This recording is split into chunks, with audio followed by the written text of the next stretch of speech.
Buenos días, pues soy Rosario López Gregoris, profesora de Filología Latina de la Universidad Autónoma de Madrid y miembro de la actual Junta Directiva de la Sociedad Española de Literatura General y Comparada. En esta iniciativa de entrevistar y, por tanto, grabar a personas que han sido significativas para la SELGIC, iniciativa patrocinada por la presidenta de la sociedad, por Margarita Alfaro, hoy nos acompaña José Antonio Pérez Bowi, que es catedrático de Teoría de la Literatura y de Literatura Comparada de la Universidad de Salamanca. Bienvenido a la Autónoma de Madrid. Pues bien, en situación de jubilados. Exactamente, en situación de jubilado. Te voy a hacer una serie de preguntas. La primera tiene que ver con tu trayectoria personal, porque me ha llamado la atención que, siendo licenciado en Filología Románica y con una tesis de semántica generativa, tus intereses finalmente te llevaron a la literatura y a la literatura comparada, y me gustaría saber qué factores, qué inquietudes, qué circunstancias te hicieron evolucionar hacia ese camino.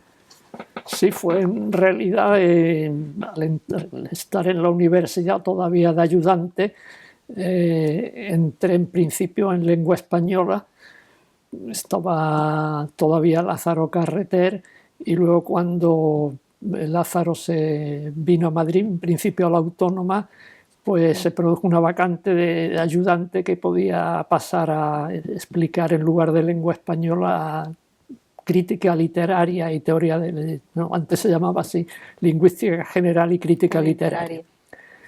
Y entonces me metí en esa área. El catedrático de lengua, que era don Antonio Llorente, no le interesaba mucho la cuestión de la crítica literaria, y entré ya directamente en crítica, que luego sería teoría de la literatura. Lo del comparatismo fue posterior y me llevó, porque la teoría y el comparatismo están muy unidos, pero en aquellos años los estudios comparatistas parece que estaban más vinculados a las distintas áreas de la filología, ¿no?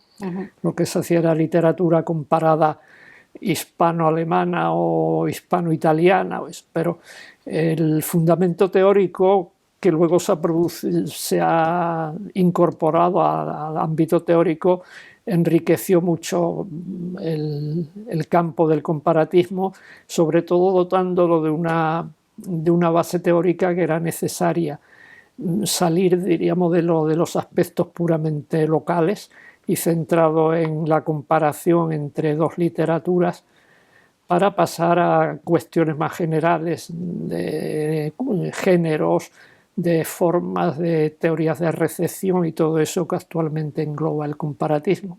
Y en mi caso concreto acabé derivando luego hacia lo audiovisual, hacia el cine, y fue también un poco curioso porque, hablando de narratología, que era una de las cuestiones más apasionantes y que a los alumnos les interesaba más, pues entré en el cine casi un poco por facilitarles la labor y facilitarles la terminología, ¿no? Lo entendían quizá mucho mejor una serie de conceptos comparatistas desde el punto de vista de la narratología, con ejemplos cinematográficos que literarios.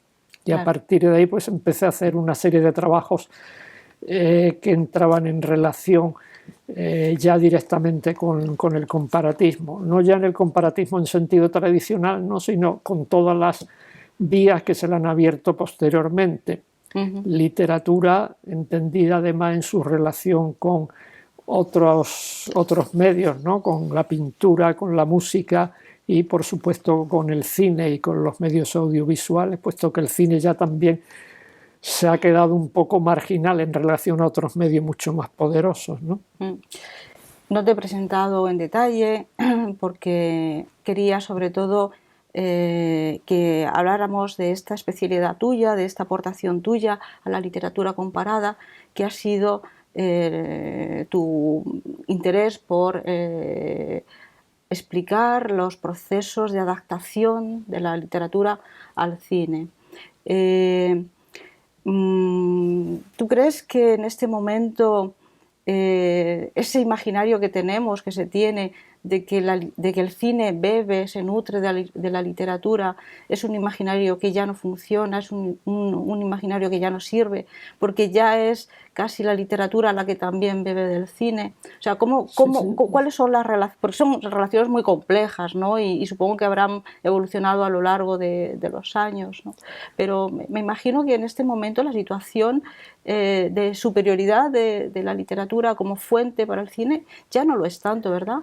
Bueno, no se podría decir mucho, puesto concretamente hace 2 o 3 años estuve en un tribunal en una tesis que se leyó en la Pontificia de Salamanca y era sobre la presencia de la mitología clásica en películas del siglo XXI. O sea que estaba ahí todo Ovidio y las Metamorfosis estaban en películas tan aparentemente poco relacionadas con la mitología, como puede ser An Education o como puede ser sí, varios de los títulos del cine actual están bebiendo desde las fuentes literarias. Sí. Lo que pasa es que hay un diálogo permanente, ¿no?, entre la literatura ha comenzado a beber del cine también, sobre todo a partir de los años 60, cuando se produce ese cambio de paradigma en la narrativa, que la literatura lo asume en los años 30 ya, ¿no?, esa gran revolución que se produce con Joyce, con los narradores, con Faulkner, que revolucionan la narración. El cine la incorporará ya a partir de los años 60, cuando lo importante que para el cine era la historia, lo que se cuenta, y de hecho en el cine clásico se tendía a dar la separación de que la historia se estaba contando sola por sí misma. Se pasa a eso que se llama modo de representación moderno, en donde no importa tanto lo que se cuenta, sino el cómo se cuenta, ¿no? Y ahí entran en juego toda una serie de estrategias, de técnicas narrativas que el cine incorpora, pero que luego, curiosamente, la literatura vuelve al cine para dar ese paso en que el cine se le está adelantando a veces.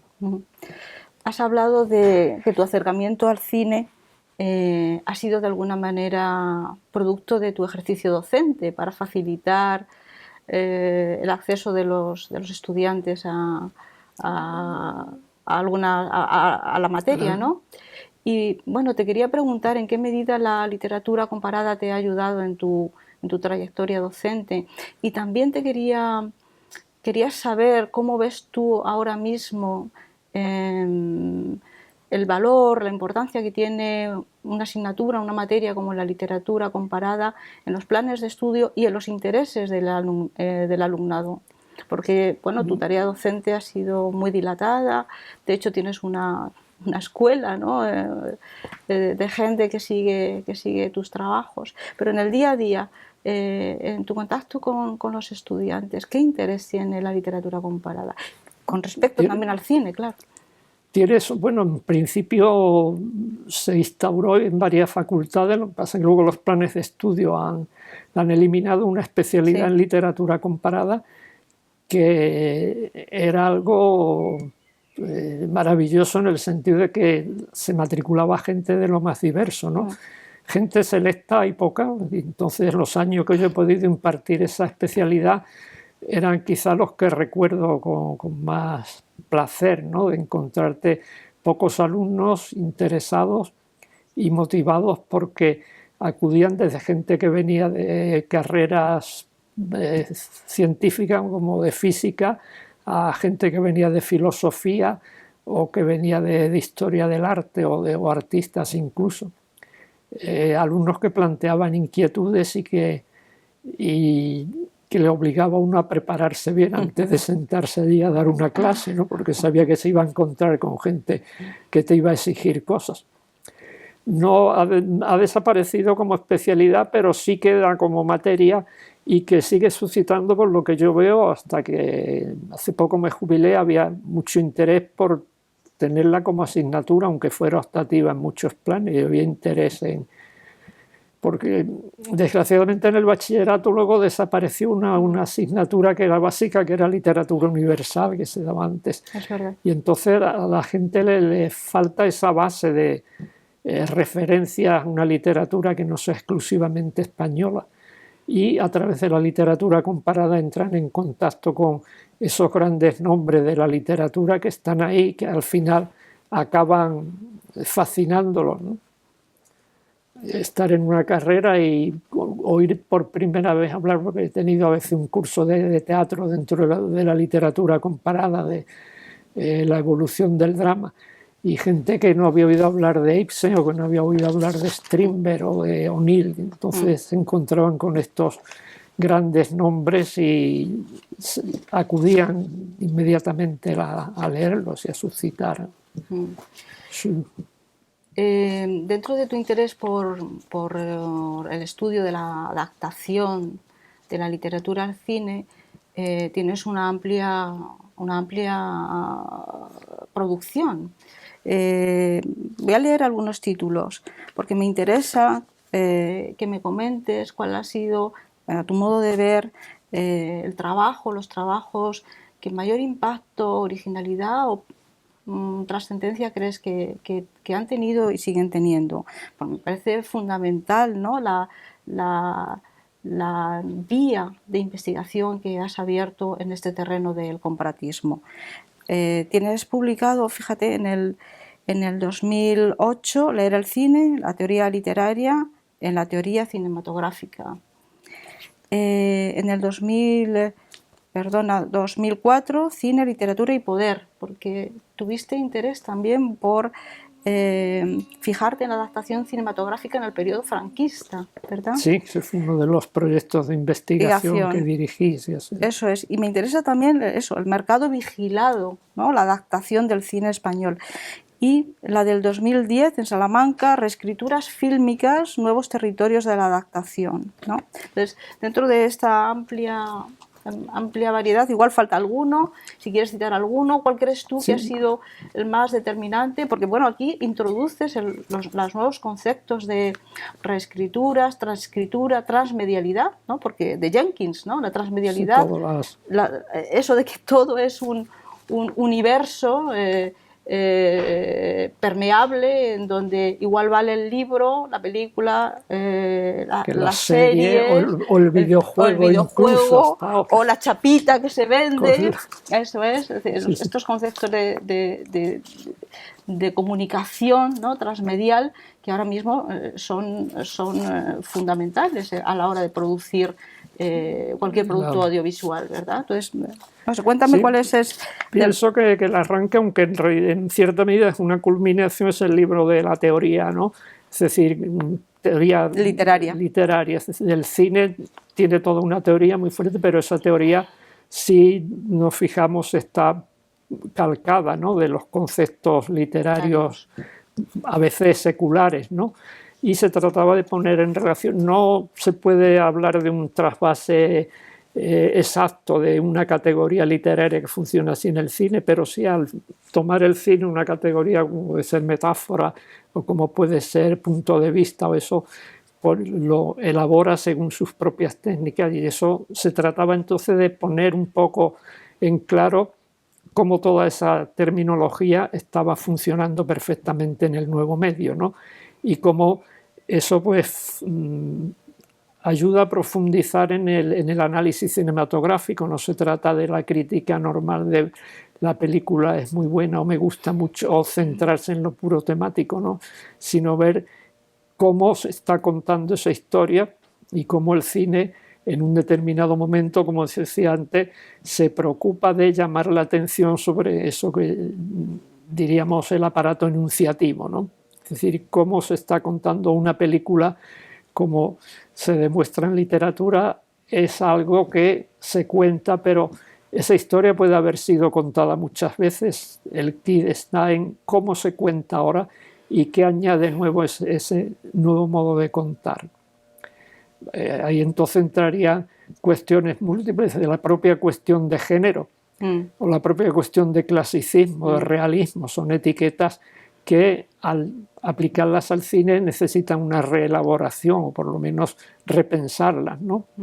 En cine la categoría de género es algo nuevo y pragmático. En la literatura los géneros están fijados ahí desde Aristóteles, pero en el cine es la propia producción lo que va determinando que se creen géneros nuevos, que a veces se crean mediante la fusión de otros géneros.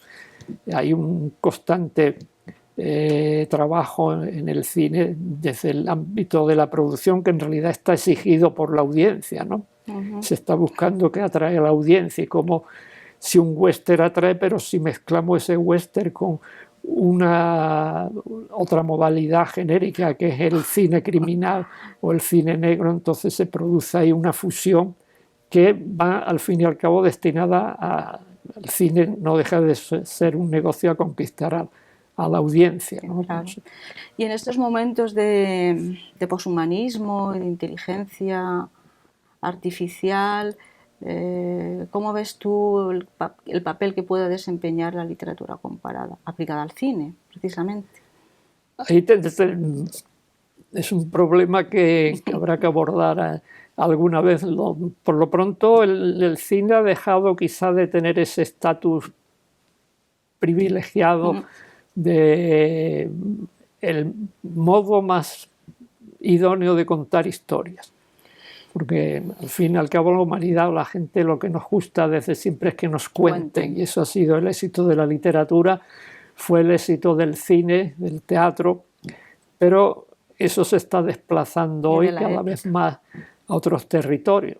Entonces el cine ha quedado relegado, diríamos, hacia un sector de culto, ¿no?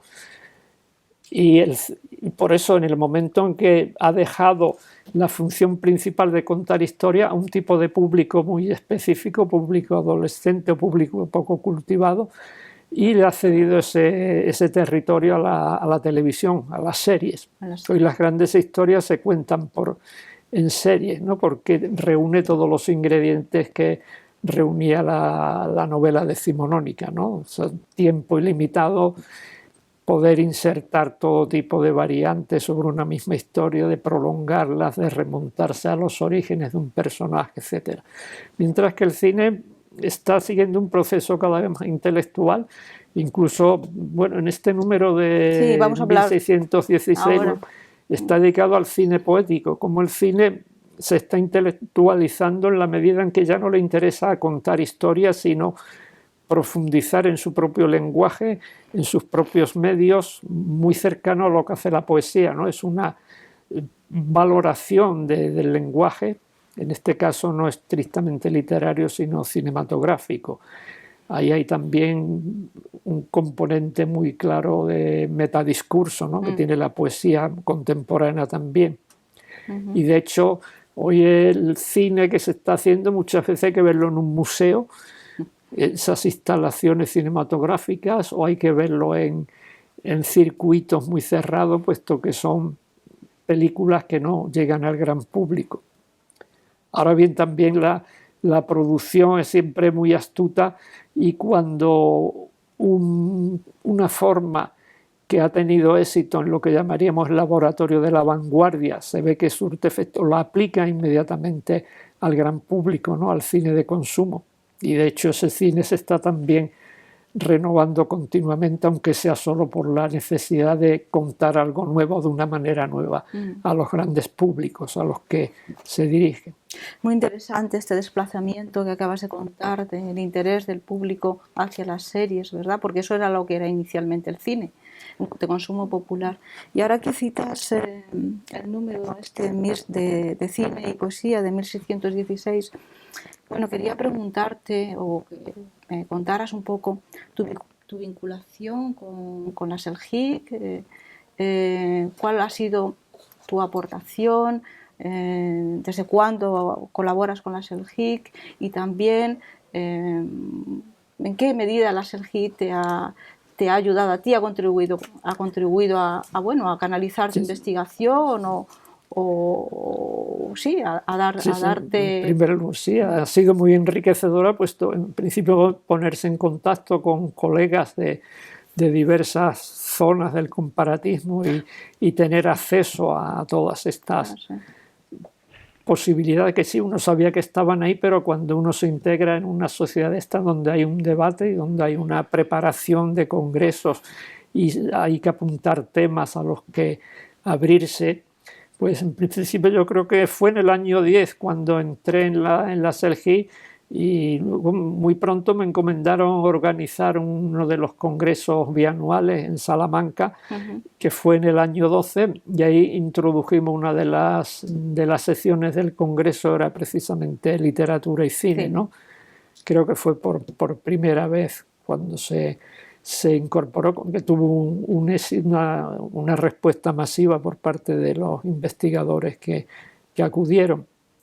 Luego, a partir de ahí, pues, surgió la idea de publicar un número monográfico en la revista.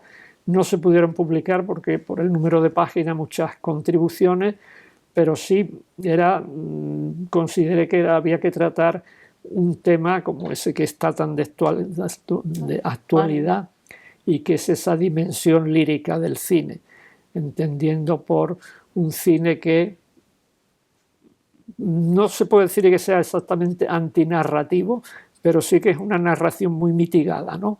No se trata tanto de contar una historia, sino de centrarse en aspectos muy concretos, en contar una historia lentamente, en casi eliminar la historia. Y de hecho, muchas de las películas actuales del nivel todavía experimental se mueven en eso que se ha acuñado la etiqueta de cine postnarrativo. Un cine que está triunfando en cineastas chinos o hollywoodenses o vietnamitas, pero también España tiene una beta en nuevos directores, sobre todo que se han formado en el terreno del documental, de la vanguardia.